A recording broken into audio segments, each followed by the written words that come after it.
ನಮಸ್ಕಾರ ವೀಕ್ಷಕರೇ, welcome to ನಮಸ್ತೆ ಇಂಡಿಯಾ ಕುಕಿಂಗ್ ಚಾನಲ್. ಇವತ್ತು ನಮ್ಮ ಚಾನಲ್ನಲ್ಲಿ ಇಡ್ಲಿ ಮತ್ತು ದೋಸೆಗೆ ಸೂಕ್ತವಾದಂತಹ ಒಂದು ಸೈಡ್ ಡಿಶ್ ಆದ ಬಾಂಬೆ ಚಟ್ನಿ ಮಾಡೋದು ಹೇಗೆ ಅನ್ನೋದನ್ನು ನೋಡೋಣ.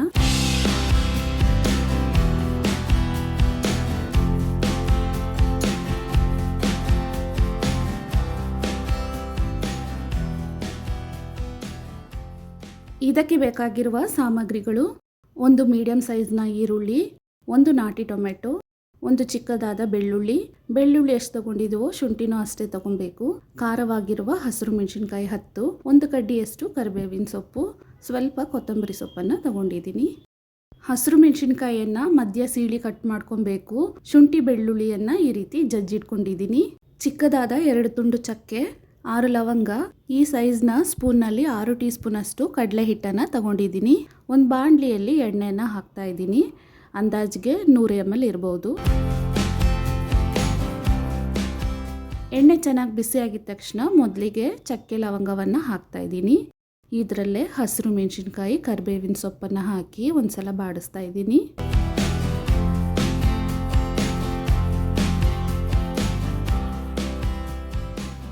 ಮೆಣಸಿನ್ಕಾಯಿ ಕರಿಬೇವಿನ ಸೊಪ್ಪು ಸ್ವಲ್ಪ ಫ್ರೈ ಆದಮೇಲೆ ಈರುಳ್ಳಿಯನ್ನು ಹಾಕ್ತಾ ಇದ್ದೀನಿ.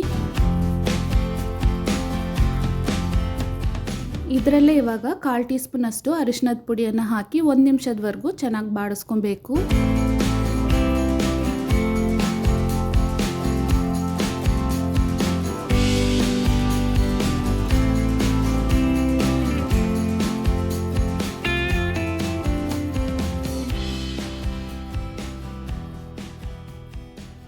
ಈರುಳ್ಳಿ ಇವಾಗ ಚೆನ್ನಾಗಿ ಫ್ರೈ ಆಗಿದೆ. ಜಜ್ಜಿರುವ ಶುಂಠಿ ಬೆಳ್ಳುಳ್ಳಿಯನ್ನು ಹಾಕ್ತಾ ಇದ್ದೀನಿ. ಇದನ್ನು ಅರ್ಧ ನಿಮಿಷದವರೆಗೂ ಚೆನ್ನಾಗಿ ಹುರ್ಕೊಬೇಕು.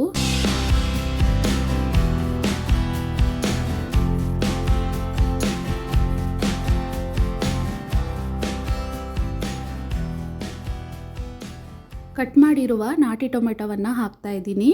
ಟೊಮೆಟೊ ಚೆನ್ನಾಗಿ ಮ್ಯಾಶ್ ಆಗೋವರೆಗೂ ಇದನ್ನು ಬಾಡಿಸ್ಕೊಬೇಕು.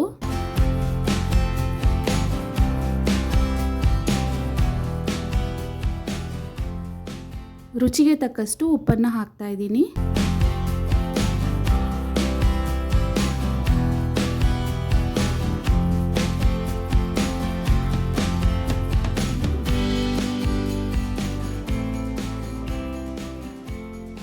ಟೊಮೆಟೊ ಇವಾಗ ಚೆನ್ನಾಗಿ ಫ್ರೈ ಆಗಿದೆ. ಕಡಲೆ ಹಿಟ್ಟನ್ನು ಹಾಕ್ತಾ ಇದ್ದೀನಿ. ಕಡಲೆ ಹಿಟ್ಟಿನ ಹಸಿ ವಾಸನೆ ಹೊರಟೋಗಿ ಒಳ್ಳೆ ಘಮ ಬರುತ್ತೆ. ಅಲ್ಲಿವರೆಗೂ ಇದನ್ನು ಮಸಾಲೆನಲ್ಲಿ ಚೆನ್ನಾಗಿ ಹುರ್ಕೊಬೇಕು.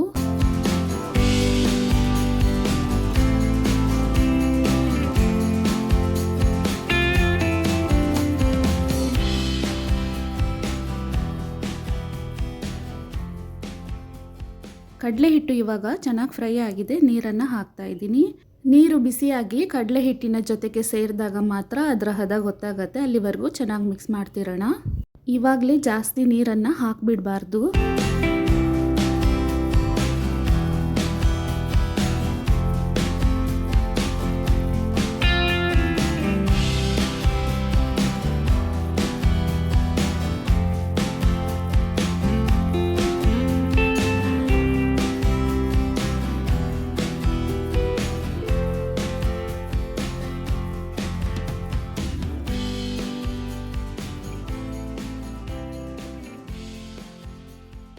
ಇವಾಗ ನೋಡಿ, ಕಡಲೆ ಹಿಟ್ಟು ನೀರಿನ ಜೊತೆಗೆ ಚೆನ್ನಾಗಿ ಸೇರಿದೆ.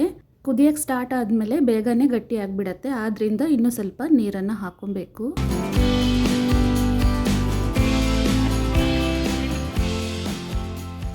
ಇವಾಗ ಕರೆಕ್ಟ್ ಹದಕ್ಕಿದೆ. ಇದನ್ನು 2 ರಿಂದ 3 ನಿಮಿಷದವರೆಗೂ ಚೆನ್ನಾಗಿ ಕುದಿಯಕ್ಕೆ ಬಿಡಬೇಕು.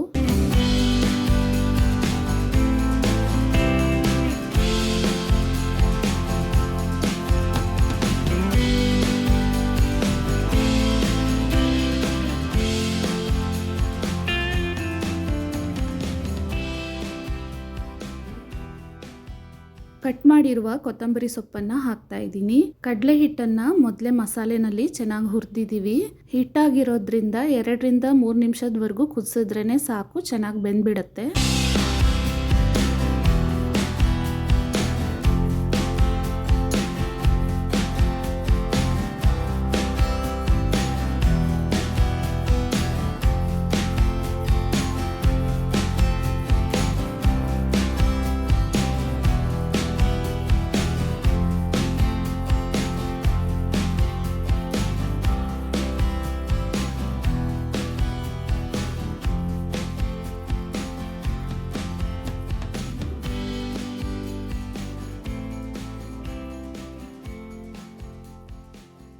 ಇವಾಗ ನೋಡಿ ಕರೆಕ್ಟ್ ಹದಕ್ಕಿದೆ. ತಣ್ಣಗಾದ್ಮೇಲೆ ಇನ್ನೂ ಸ್ವಲ್ಪನೂ ಗಟ್ಟಿ ಆಗುತ್ತೆ. ಸ್ಟವನ್ನು ಆಫ್ ಮಾಡಿಬಿಡೋಣ.